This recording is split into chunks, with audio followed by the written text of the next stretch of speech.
10वीं विपत्ति में फिरौन के पुत्र के मरने के बाद उसने इजरायलियों को जाने दिया। वो लाल समंदर के पास थे जब फिरौन ने अपना मन बदला और उनका पीछा किया।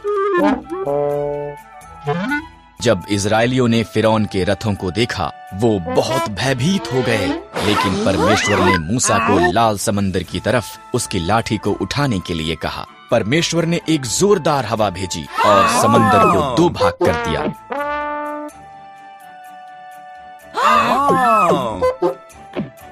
एक सूखा मार्ग प्रकट हो गया और इजरायली लाल समंदर के बीच में से निकल गए।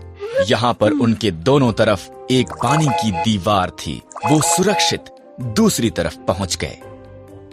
फिरौन और उसकी सेना समंदर में उनके पीछे गई। परमेश्वर ने मूसा को उसका हाथ बढ़ाने के लिए कहा। तब समंदर फिर से वापस एक हो गया और फिरौन और उसकी सेना डूब गई।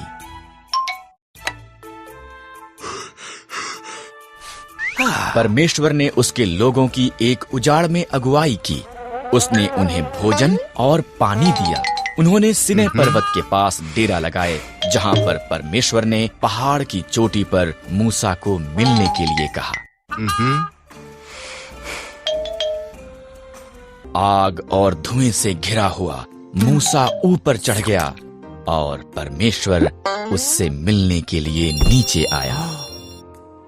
तब परमेश्वर ने मूसा को 2 पत्थर की पट्टियों पर 10 आज्ञाएं दी।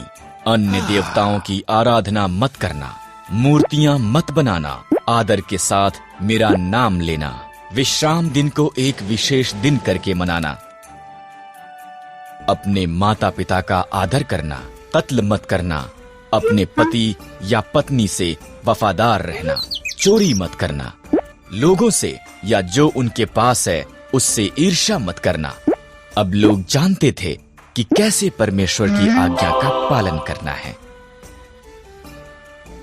मूसा ने 12 भेदिए को वायदे किए देश में भेजा। उनमें से 10 ने कहा, हम वहाँ के लोगों को कभी भी हरा नहीं सकते। पर यहोशू और कालेब ने कहा, परमेश्वर की सहायता के साथ हम इसे कर सकते हैं। डरे हुए लोगों ने 10 भेदियों की बात पर विश्वास किया। परमेश्वर ने कहा, यहोशू और कालेब के साथ केवल तुम्हारी संतान ही वादा किए देश में प्रवेश करेगी। इस तरह उजाड़ में 40 साल के बाद अब ये समय था।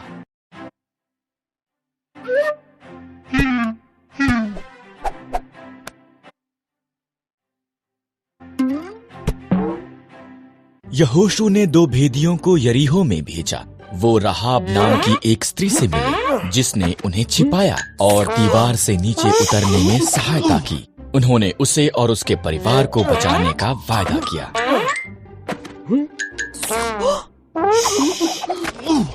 इजरायलियों ने यरदन नदी पार की। पहले याजक वाचा का संदूक उठाए आगे गए। जब उनके पांव ने नदी को स्पर्श किया, तब उसने बहना बंद कर दिया। हर कोई सूखी भूमि से होकर निकल गया।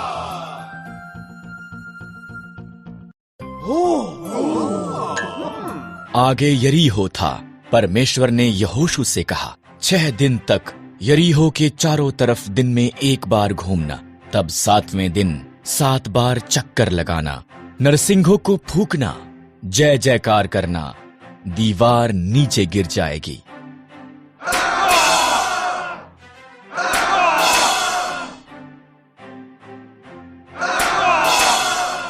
यहोशू ने परमेश्वर पर भरोसा किया। जैसा प्रभु ने कहा, उसने वैसा ही किया। दीवारें गिर गए। उन्होंने शहर को कब्जे में ले लिया। राहाब बच गई। परमेश्वर के लोगों ने वादा की हुई भूमि को कब्जे में लेना आरंभ किया।